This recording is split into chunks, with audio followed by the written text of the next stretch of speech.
फसली ऋण पे 7% ब्याज लगा दिया और डिलेट है उस पर मतलब बहुत ज्यादा ब्याज लगा दिया, पैनल इंटरेस्ट लगा दिया।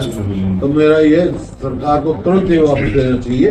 तो 0% पहले ही किसान के खिलाफ फैसला की सरकार ले चुकी। ये चिट्ठी हुई है जी, फसली ऋण 7% वसूलने हो रहे हैं, क्या मैटर है? देखिए, ये पहले जो है जो फसली ऋण और किसान के जो था कोऑपरेटिव बैंक में भी 11-12% था और नेशनलाइज बैंक में भी। हमारी सरकार आई तो हमने कोऑपरेटिव बैंक में 7% कर दिया था। उसके बाद पूरे देश में जब मैं चेयरमैन बना वहां पर वर्किंग ग्रुप का, तो उस टाइम हमने रिकमेंडेशन किया था भाई 4% से ज्यादा ब्याज नहीं लगना चाहिए। नेशनलाइज बैंक तो उतने लेते रहे, तो लेकिन उस समय फैसला कर दिया गया था देश में कोई भी फसली ऋण लेगा तो उसके ऊपर जो समय पर वापस देगा 4% से ज्यादा ब्याज नहीं लगेगा। जब ये फैसला हो गया केंद्र सरकार का, तो हमने फैसला कर दिया था हरियाणा में कोऑपरेटिव का जो लोन लेगा उसके ऊपर 0% हो, और ये अब तक चल रहा था। अब ये पत्र आया जो आप बता रहे हैं, आज ही मैं देखा हिसाब है उसका कि अब ये 7% फसली ऋण पे 7% ब्याज लगा दिया और डिलेट है उस पर मतलब बहुत ज्यादा ब्याज लगा दिया, पैनल इंटरेस्ट लगा दिया। तो मेरा ये सरकार को तुरंत ही वापस देना चाहिए। तो 0% पहले ही किसान के खिलाफ फैसला की सरकार ले चुकी। हमारे समय में ना खाद पर कोई टैक्स था, ना कीटनाशक दवाई पर टैक्स था। डीजल जो है उस पर वैट जो है 9% था, इनने 17-18% कर दिया। तो डीजल की कीमत तो उस समय क्या थी, आज क्या है? खाद की कीमत क्या थी, आज क्या है? GST लगा दिया, कीटनाशक दवाई इन पे 18%, 28% तक लगा दिया।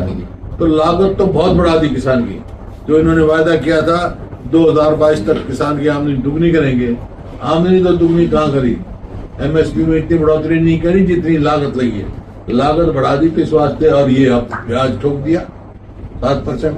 तो किसान विरोधी फैसले लिए जितने भी लिए हैं। अब आप सब देख रहे हैं कि हरियाणा के हित का पानी जो कभी भी नहीं रुका था, पानी नहीं मिल रहा हरियाणा को। भाखड़ा में कोई हम किसी का हिस्सा थोड़ा ही ले रहे, हमारा हक है, हम आपका हक मांग रहे हैं। और केंद्र सरकार ने भी माना, भाखड़ा मैनेजमेंट बोर्ड ने भी मुझे फैसला किया, माना, लेकिन फिर भी इम्प्लीमेंट नहीं करें, क्योंकि ये डबल इंजन सरकार, यहाँ भी सरकार बीजेपी की, केंद्र में भी सरकार बीजेपी की, और पानी ले नहीं रही। ये पंजाब का जो 10 साल में कभी ऐसी सिचुएशन रही नहीं, कभी 10 साल में कोई सिचुएशन कभी ऐसी नहीं हुई। बल्कि भाखड़ा का जो लेवल है अब के तो 1556 फुट के करीब था। हमारे समय में कोई 1506 या 7 या 8 तक भी आ गया था। लेकिन इन महीनों में कभी भी 8,500 क्यूसेक से पानी कम नहीं मिला। तो सर कौन अब भी जो है कोर्ट में चले जाए उससे क्या मालूम है? 21 मई की जो बात है, 21 मई के बाद तो इनको देना पड़ेगा पानी, क्योंकि ये जो है सीजन शुरू होता है 21 मई का, भराई का, बर्फ पिघलने लग जाती है, लेवल बढ़ भी गया, लेवल और बढ़ेगा 21 मई तक। लेकिन उसमें भी जो मैंने सुना है कि हमारा जो बनता है वो 10,300 क्यूसेक बनता है, लेकिन ये दे रहे 8,200 है। फिलहाल तो 4,000 दे रहे थे। 4,000 पिछली मीटिंग 21 मई तक। सर इसके लिए जिम्मेवार कौन मानते हैं? 21 मई के बाद जो बात हुई है वो शायद 8,082 या कितना क्यूसेक किया, उसमें भी 10,000 क्यूसेक 300 क्यूसेक की बजाय मतलब वहाँ सर ये नई डेवलपमेंट ये है, क्यूसेक कम दे रहे हैं।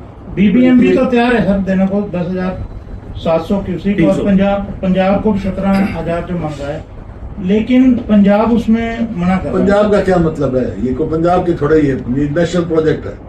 ये कमजोरी है जो मैं कह रहा हूँ डबल इंजन सरकार का, केंद्र सरकार की कमजोरी है। और केंद्र सरकार की नहीं है, ये हरियाणा सरकार की कमजोरी है। अभी एक डेपुटेशन मिला राज्यपाल को, कौन लोग हैं भाई?